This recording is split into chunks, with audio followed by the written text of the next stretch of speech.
Hello guys, I decided to involve in some rant and talk about some random issues that are going on in Nigeria. So don't mind me, I might talk a lot of things. One of the first things, do you think President Buhari will, if he happened to win the election, will he deliver? Because the man has showed incompetence. He failed in the 1980s when he came into power, failed again in 2015.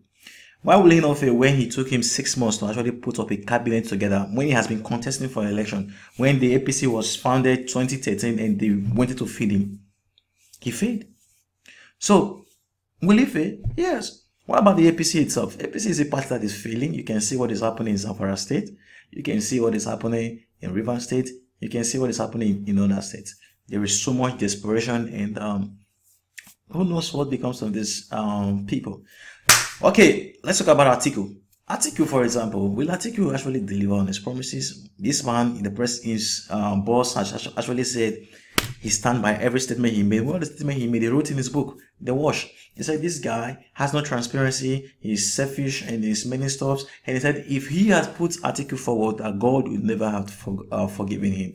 But he put him forward, and will Atiku deliver? No, I don't think so. Because in his statement, he said that corruption is you enriching your friends.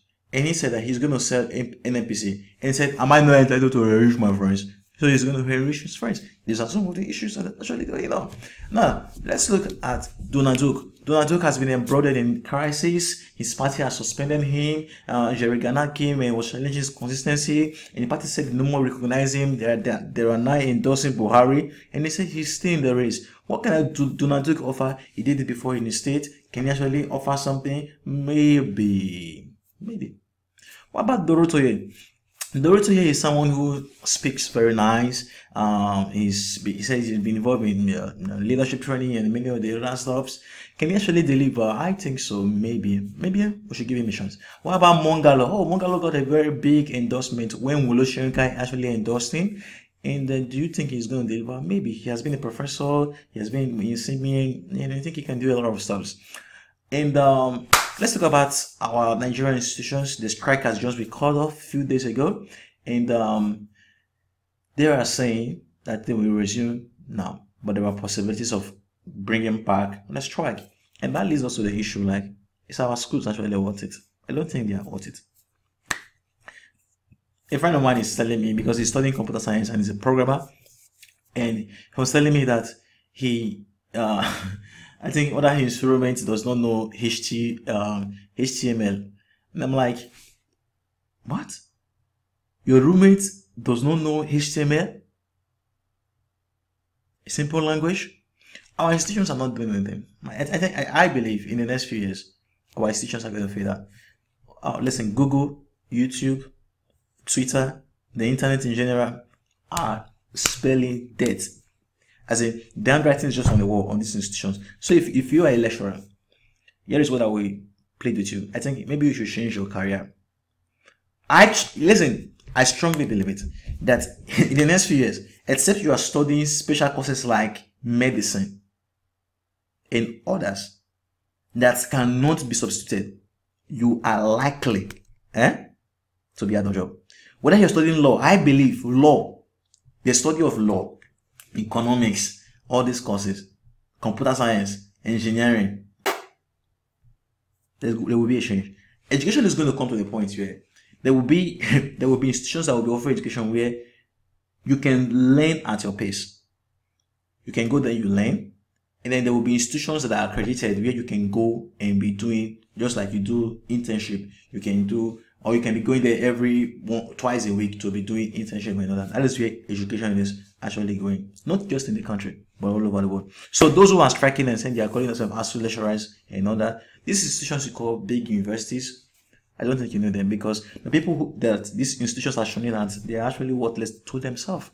And many of them are graduated and they're like, what is the need of a university education when you can do something better with your life? So there are courses online you can actually enroll. You just Google them if you want to become a programmer, if you want to do graphic design. I simply don't understand why a youth in Nigeria in this century should not have digital skills. You should know how to use Microsoft Word and Microsoft Office in general. You should know it.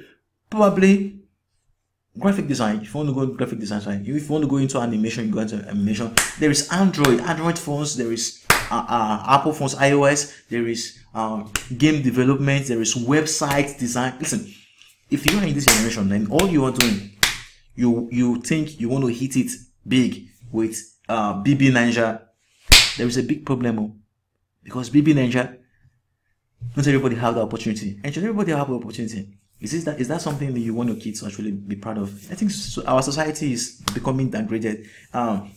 A few years ago, an advert actually popped up in the newspaper, and one of the 24-year-old boy was advertising in the newspaper, and he said, "I want a sugar mommy who is married and who is so and so years to take care of me." Like, and the newspaper actually published it. That is to tell you the state to which our society has actually gone. Okay, I've talked about the education issue. I said I would talk about random issues. Let me talk about the election issues. Will there be violence in Nigeria? I don't think so, and I think so also. And because the comments of Erufai, even before Erufai makes those comments, you see that PDP is so desperate.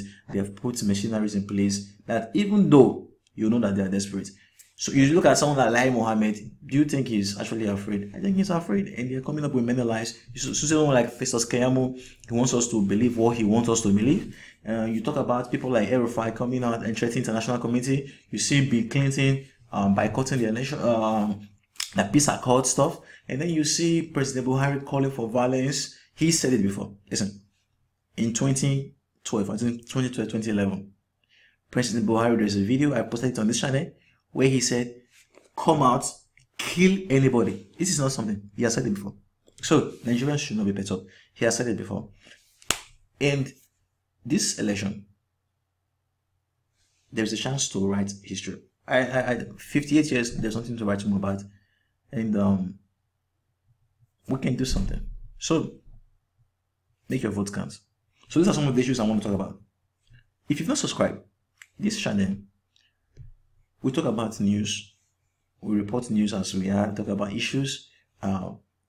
We invite people to the show. We ask people to send in their videos from different professions where they talk about. There are those who are motivational speakers. There are those who talk about relationship. There are those who talk about programming. So it's not just my channel. It's a network of Nigerians, and that's why I call it Nigerian Concerns Network. Talk about the concerns of Nigeria and how we address them. So if you don't subscribe, please, you are in for something big if you subscribe, because what you're saying today, I don't know what's going to become fit, but I believe it's something that's going to help the community. Bye.